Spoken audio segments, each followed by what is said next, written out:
যদি কৃষ্ণনগরের মন্ত্রী আমাদের পাশে থাকে। আরে ও তো মোহর ছাড়া আর কিছুই চেনে না। ওকে খবর দিয়েছি এক্ষুনি এলো বলে। রাজামশাই, কৃষ্ণনগরের মন্ত্রী এসেছেন। ওকে ভেতরে পাঠিয়ে দাও। প্রণাম খাম্বাজ রাজ। এ কি রানীমা, আপনি? আমি তোমাদের কৃষ্ণনগরের রানী নই। আমার নাম ললনা। আমি হরেক রকমের গলায় কথা বলতে পারি। এটা আমার আসল গলা। ওরে বাবা রে বাবা রে বাবা, আপনি তো প্রতিভার জলজ্যান্ত রূপ। একে আপনি কোথা থেকে পেলেন খাম্বাজ রাজ? বেশ কিছুদিন আগে একটা যাত্রা দেখতে গিয়ে ললনার সাথে পরিচয় হয়। ওর ব্যাপারে সবকিছু জানার পরে আমার মাথায় একটা বুদ্ধি খেলে যায়। তাই আপনি আমাকে ডেকে পাঠিয়েছেন, তাই তো? একদম তাই। আমার একটা পরিকল্পনা আছে। ছলে বলে কৌশলে ওই কৃষ্ণনগরের আসল রানীকে কিছুদিনের জন্য বাইরে পাঠাতে হবে, আর সেই সুযোগে সেসব দায়িত্ব আমার ওপরে ছেড়ে দিন। আমি নিজের দায়িত্ব নিয়ে ললনাকে কৃষ্ণনগরের রানীর সমস্ত আদব কায়দা শিখিয়ে দিয়েছি। এখন শুধু আমি বাকি ব্যাপার নিয়ন্ত্রণ করব। এখন মহারাজ বাৎসরিক হিসেব নিয়ে ব্যস্ত, তাই রানীমা চলে যাবেন আর তার বদলে ঢুকবে ললনা দেবী। তাহলে আর দেরি কেন?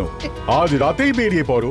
আর যদি আমার পরিকল্পনা অনুযায়ী এগোতে পারো, তাহলে কিছুদিন পরে তুমি হয়ে উঠবে কৃষ্ণনগরের রাজা।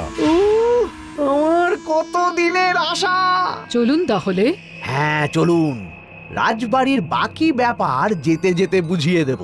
রানীমা কিভাবে কথা বলেন, কাকে কি বলে ডাকেন, রাজবাড়ির কোথায় কি আছে সব।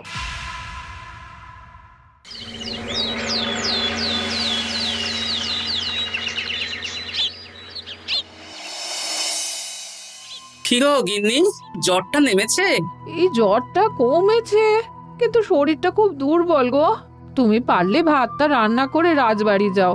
আমি বেলার দিকে এই কিছু একটা তরকারি করব। না না গিন্নি, তোমাকে এই শরীরে রান্না করতে হবে না। আমি তরকারির সবজি কুটে রাখছি। হ্যাঁ, ওই পুটির মাকে বলে রাখবো, ও এসে রান্না করে দেবে। তাহলে তো ভালোই হয়। জ্বরে একেবারে শরীরটা দুর্বল করে দিয়েছে গো। হ্যাঁ, তুমি বিশ্রাম নাও গিন্নি, আমি রান্নাঘরে যাই। কি গোপাল আজকে এখনো এলো না? ও কোনোদিন সময় এসেছে মহারাজ? ওকে তাড়িয়ে আপনি একটা কাককে রাজসভায় রাখলেও সে সময়ে আসবে। আসলে গোপালের গিন্নির খুব জ্বর, আমি দেখে এসেছি। তাই হয়তো ওর গিন্নির সেবা শুশ্রূষা করতে গিয়ে গোপালের দেরি হচ্ছে। তোমাকে আর গোপালের হয়ে কাসুন্দি গাইতে হবে না। এই তোমরা থামো তো। একটু দেরি হয়ে গেল মহারাজ।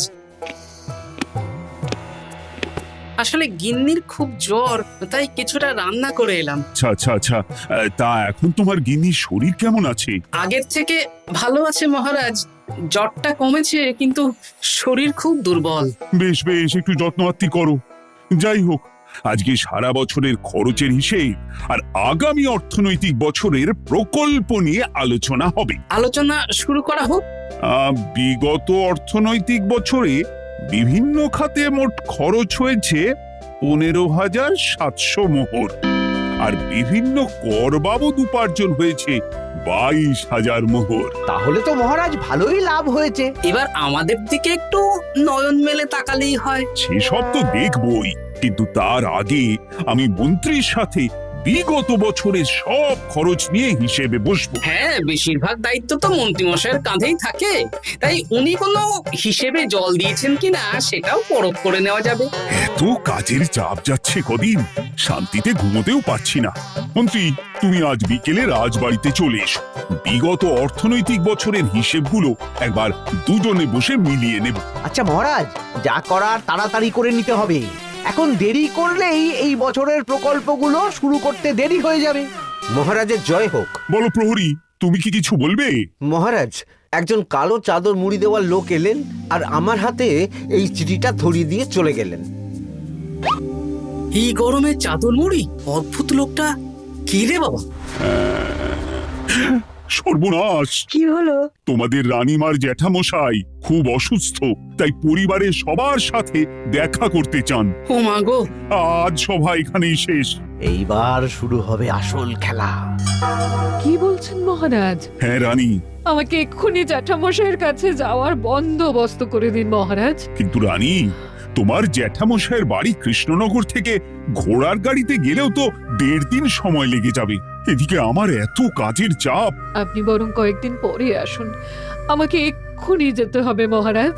বেশ বেশ, আমি তোমার যাওয়ার ব্যবস্থা করছি। সাবধানে যেও রানী, আমি 2-3 দিনের মধ্যেই আসছি।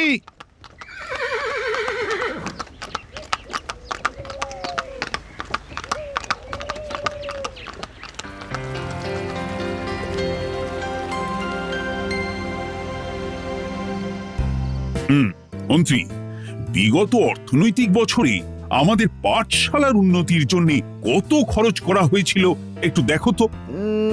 সব মিলিয়ে মোট 150 মোহর মহারাজ। কিন্তু আমার এখানে তো 170 মোহর দেখাচ্ছে।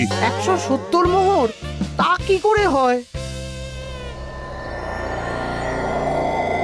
একই রানীমা, আপনি ঘোড়ার গাড়ি করে গেলেন আর হেঁটে চলে এলেন? সে আমার ব্যক্তিগত ব্যাপার, তুমি তোমার কাজ করো।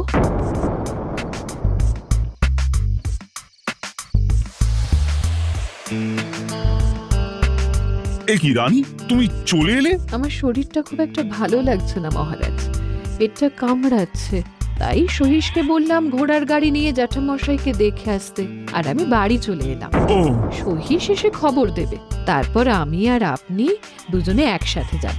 বেশ বেশ, ঠিক আছে রানী, তুমি বিশ্রাম নাও। বিশ্রাম না, আমি একটু স্নান ঘরে যাব, পেটটা কেমন মোচড় দিচ্ছে।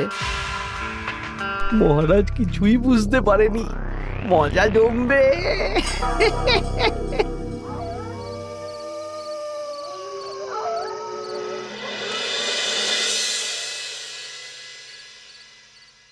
এ কি রানী, তুমি তোমার সব গয়না গাটি বের করছো কেন? আমার আর এই পুরনো নকশার গয়না পছন্দ নয় মহারাজ, ভাবছি কালকে সকালবেলা এই গয়নাগুলো শ্যাকরাকে দিয়ে শহুরে নকশায় নতুন গয়না বানাবো। কিন্তু এগুলো তো তোমার সবই পছন্দের গয়না। কিন্তু মহারাজ আমি ভেবে দেখলাম এই গয়নাগুলো সবই বড্ড ভারী গয়না, আমি শহুরে আধুনিক নকশার হালকা গয়না পরবো। এমনিতে জ্যাঠামশাইয়ের শরীরটা ভালো নেই, মনটাও ভালো নেই, ও, পেটটা কেমন মোচড় দিচ্ছে, আমি আরেকবার স্নান ঘরে যাব।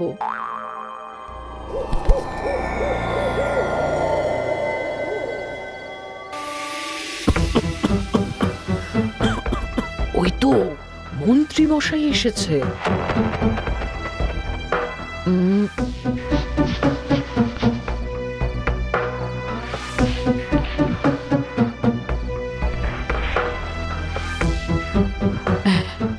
এই রাজ্যে গোপাল আমার শত্রু, কালকে থেকে গোপালকে খাটাবে।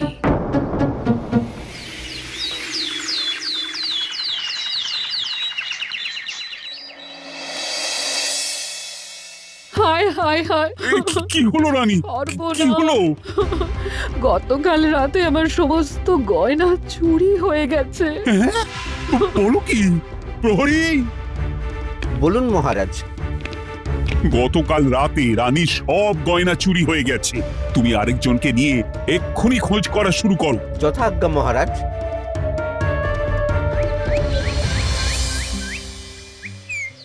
আমার সব গয়না চুরি হয়ে গেল, এবার আমি কি করব? রানী তুমি কেঁদো না, সেই সকাল থেকে কেঁদেই চলেছ। আমি তো প্রহরীকে খোঁজ করতে পাঠিয়েছি। এই সব প্রহরী কর্মচারী কাউকে বিশ্বাস হয় না আমার, আজ থেকে সবাইকে ছুটি দিয়ে দেব। কি বলছো তুমি? সবাইকে ছুটি দিয়ে দিলে রাজবাড়ির কাজ কে করবে? কেন? আমাদের সবচেয়ে বিশ্বাসযোগ্য সভাসদ গোপাল আজ থেকে রাজবাড়ির সব কাজ গোপাল করবে। কি বলছো? আপনি কি বলতে চাইছেন? গোপাল বিশ্বাসযোগ্য না? হ্যাঁ, গোপাল আমার সবচেয়ে প্রিয়, ওর চেয়ে বিশ্বাসযোগ্য আর কেউ নেই। কিন্তু কোনো কিন্তু না, বলবেন আপনার আদেশ। এক্ষুনি গোপালকে ডেকে পাঠান। যেমন তোমার ইচ্ছে। গোপাল, গতকাল রাতে রানীর সব গয়না চুরি হয়ে গেছে, তাও আবার ঘরের ভেতর থেকে। আমি চাই তোমার মতো বিশ্বাসযোগ্য লোকই রাজবাড়ির সমস্ত কাজ করুক। মানেটা ঠিক বুঝতে পারলাম না রানীমা। মানে আমি রাজবাড়ির বেশিরভাগ কর্মচারীকে ছুটি দিয়ে দিচ্ছি, তার বদলে রাজবাড়ির কাজ করবে তুমি। কিন্তু কোনো কিন্তু না। রাজসভার ভাড়ামো অনেক হয়েছে, এবার থেকে তোমার কাজ বাসন মাজা, ঘর মোছা, কাপড় কাচা, পুরো রাজবাড়ি ঝাঁট দিয়ে পরিষ্কার করা। এই সেরেছে। যাও, রান্নাঘর থেকে বাসন নিয়ে পুকুর পাড়ে গিয়ে বাসন মাজবে। এ কি গোপাল, রাজসভা থেকে সোজা পুকুর পাড়ে? কি হয়েছে নাকি? হ্যাঁ, খুব হাসি পাচ্ছে না? হাসি তো পাবেই, নতুন রানীমা আসার পরে তোমার এই হাল করে ছেড়ে দিল। নতুন রানীমা? না, আসলে ঘটা বলতে চাইছে রানীমা তোমাকে নতুন চাকরি দিয়ে এই হাল করলো। ও যা হয়েছে ভালো হয়েছে, আমার পেছনে না লেগে নিজের কাজ করুন যান। কোথায় কি বলতে হয় জানিস না নাকি? অভ্যেস নেই তো, তাই মুখ ফসকে বেরিয়ে গেছে।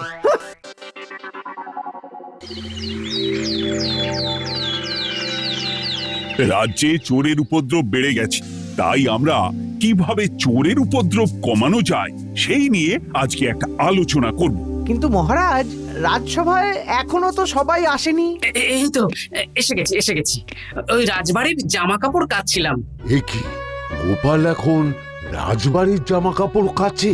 হ্যাঁ, সেসব করতে গিয়ে আমার নিজের জামা কাপড়ই ভিজে গেল, তাই বদলে এলাম।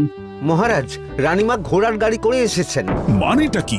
রানী তো রাজবাড়িতেই আছে। হে কি মহারাজ, আমি প্রহরীদের কাছে শুনলাম আমার মতন দেখতে কেউ রাজবাড়িতে উড়ে এসে জুড়ে বসেছে। মানে তুমি তো আগেই চলে এলে। কি কাণ্ড! এই কে? শুনলাম আমার মতন দেখতে কেউ এসেছে। ও আচ্ছা, আপনি। তা কি চাই আপনার? বোঝো কাণ্ড, একরকম দেখতে একরকম গলা, এ বলে আমি আসল, ও বলে আমি। হায় হায় হায়, আসল নকল বোঝাই দায়। একটা নয়, দুটো রানী। আমার জ্যাঠামশাই একদম সুস্থ। এই মহিলা নিশ্চয়ই ভুয়ো চিঠি দিয়ে নিজের রাজবাড়িতে ঢোকার সুযোগ খুঁজছিল। একদম বাজে কথা বলবেন না। আপনি কে সত্যি করে বলুন। সমস্যা সমস্যা, ঘোর সমস্যা। আমার কোনো পাণ্ডিত্য দিয়ে বুঝতে পারছি না কে আসল আর কে নকল। আমি আসল, বিশ্বাস করুন। আমি তো এই মাত্র এলাম। না, আপনি নকল, আমি আসল। কিভাবে বুঝবো? আমি বলবো মহারাজ, এই যে এই রানী আসল। হ্যাঁ, কিন্তু মন্ত্রীমশাই, আপনি কি করে বুঝলেন? না মানে এই রানীমা তোমার উপরে এত ভরসা করে রাজবাড়ির কাজ করাচ্ছেন, কাউকে বিশ্বাস করেননি, একমাত্র তোমাকে বিশ্বাস করেছেন। এত ভালোবাসা, এত বিশ্বাস কার থাকতে পারে বলো? মানে গোপাল, তুমি রাজবাড়ির কি কাজ করছো? বাসন মাজা, ঘর মোছা, বাগান পরিষ্কার, অনেক কাজ করছি রানীমা। আপনার সব গয়না চুরি হয়ে গেল, তাই কাউকে বিশ্বাস করা যাবে না বলে ওই রানীমা আমাকে কাজে রাখলেন। এই ওই বন্ধ করে একটা উপায় বের করো। বেশ বেশ, আমি ধরে নিচ্ছি দুজনেই আসল। তাই আপনাদের দুজনকে আমি পরীক্ষা নেব, দেখব কে উত্তীর্ণ হন। তাই নাও। আপনারা দুজনেই তো সেনাপতিকে চেনেন, বলুন তো সেনাপতির আসল নাম কি? সনাতন সেন। আচ্ছা, আপনাদের বাপের বাড়ি কোথায়? বিজয়গড়। দূর দূর, গড়গড় করে সবই বলে দিচ্ছে। এভাবে হবে না, অন্য কোনো উপায় ভাবো। বেশ, সেনাপতি তলোয়ার দাও তো। দিচ্ছি। এই নিন, এই তলোয়ার দিয়ে মহারাজকে মেরে ফেলুন। আপনাদের মধ্যে কে মারতে চান বলুন। এসব তুমি কি বলছো গোপাল? মহারাজ আমার পতি পরমেশ্বর, ওনাকে আমি মারতে পারি? আমি স্বপ্নেও ভাবতে পারিনি গোপাল তুমি এই জঘন্য কাজ আমাকে করতে বলবে। আমি নিজের প্রাণের আহুতি দিতে পারি, কিন্তু মহারাজের গায়ে একটা আঁচড়ও দিতে পারবো না। উফ, খাম্বাজরাজ বেছে বেছে এক ধুরন্ধর নারীকে পাঠিয়েছেন, কোনো জবাব নেই। আমি বুঝতে পারছি না মহারাজ, এনাদের হাবভাব, কথাবার্তা, রূপ সবই একরকম। তবে যিনি ঘোড়ার গাড়ি চেপে এখন ফিরলেন, তিনি আসল হলেও হতে পারেন। আমি আসল, বিশ্বাস করুন। বললেই হলো? আসল হলে প্রমাণ করুন। বেশ, আজকে আর মাথায় কিছু আসছে না, আমি কাল আসবো। ততক্ষণ আপনারা দুজনে রাজবাড়ির দুটো ঘরে থাকুন। কি ছকমারিতে পড়লাম রে বাবা।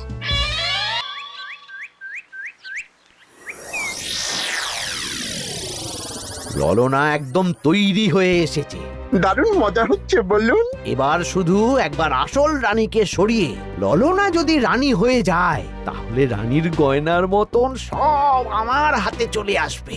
তারপর কি হবে? তারপর ধীরে ধীরে মহারাজকেও কায়দা করে সরিয়ে দেব, আর খাম্বাজ রাজ আর আমি এই দুজনে মিলে এই রাজ্য চালাবো।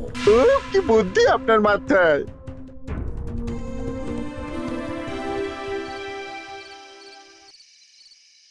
বলছি শোনো না, আমার শাড়িটা একটু ছিঁড়ে গেছে গো। তুমি বাজার থেকে কালকে আমার জন্য একটা শাড়ি নিয়ে আসতে পারবে? হ্যাঁ? আচ্ছা বেশ, নিয়ে আসবো শাড়ি। শাড়ি শাড়ি শাড়ি, এই তো মাথায় বুদ্ধি এসেছে। কাল নয়, আজকেই। গোপাল, তুমি কিছু ভাবতে পারলে? মহারাজ, আপনার দুই রানীকে ডাকুন। আমার তো একটাই রানী। ওই হলো মহারাজ, আসল নকল দুজনকেই ডাকুন। কই গো, একটু বাইরে এসো। বলুন মহারাজ, আপনি ডাকছেন? আচ্ছা, আমি দুটো শাড়ি নিয়ে এসেছি, লাল শাড়ি আর নীল শাড়ি। এই দুটোই মন্ত্রপুত শাড়ি, এক সিদ্ধ পুরুষ দিয়েছেন। কে তিনি? না, সেসব এখন বলা যাবে না, তবে এই শাড়ি দুটো একটা একটা করে ওনাদের দিয়ে দিন। এবার আমি এই শাড়ির বিশেষত্ব বলি। হ্যাঁ বলো গোপাল, বলো। আপনারা দুজনেই আজ রাতে এই শাড়িটা পরবেন, সারা রাত পরে থাকবেন। এই শাড়িগুলো 12 হাত মাপের শাড়ি। আগামীকাল সূর্যোদয় হওয়ার পরে যার শাড়ি 4 হাত কমবে সেই হবে আসল রানী। আচ্ছা বেশ, তাহলে তোমরা দুজনেই এই শাড়ি পরে থাক। কাল সকাল সকাল রাজসভা বসবে, তখন তোমাদের শাড়ি গোপালের কাছে জমা দিও। আচ্ছা। আমি যে নকল সেটা বুঝতে দেওয়া যাবে না। কি করে এই শাড়িটা 4 হাত কেটে ফেলে ওই দু ফল কাটার ছড়িয়ে কেটে ফেলো। কালকে আবার মজা হবে।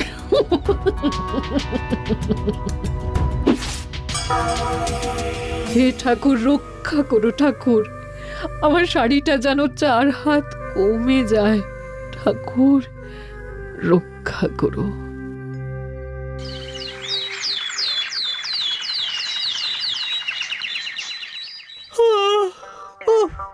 এত সকাল সকাল রাজসভা, দূর, ভালো করে ঘুমটাও হলো না। আমি তো ঘুমোইনি, চিন্তায় ঘুমই আসেনি। কই গো, তোমরা এসো।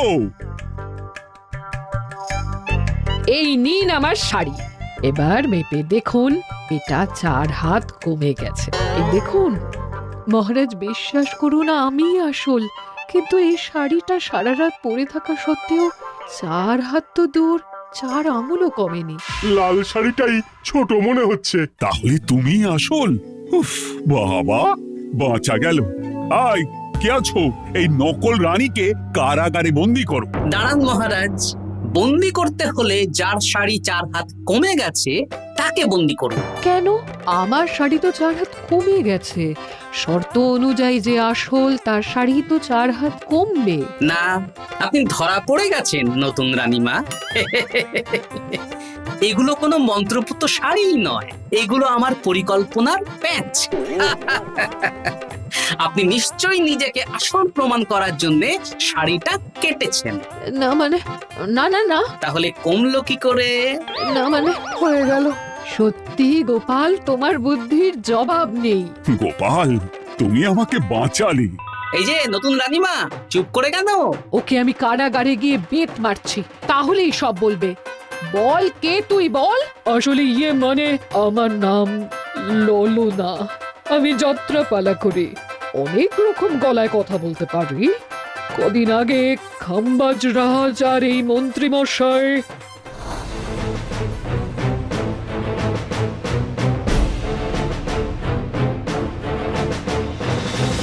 বাহ বাহ বাহ বাহ বাহ, এ তো দেখছি ললনার ছলনা। তার মানে রানীমার গয়না ওগুলো তো সব মন্ত্রীকে দিয়েছি, জানলা দিয়ে কাপড়ে পেঁচিয়ে নামিয়ে দিয়েছি।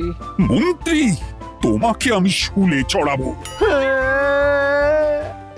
ভুল হয়ে গেছে মহারাজ, আমাকে ক্ষমা করুন।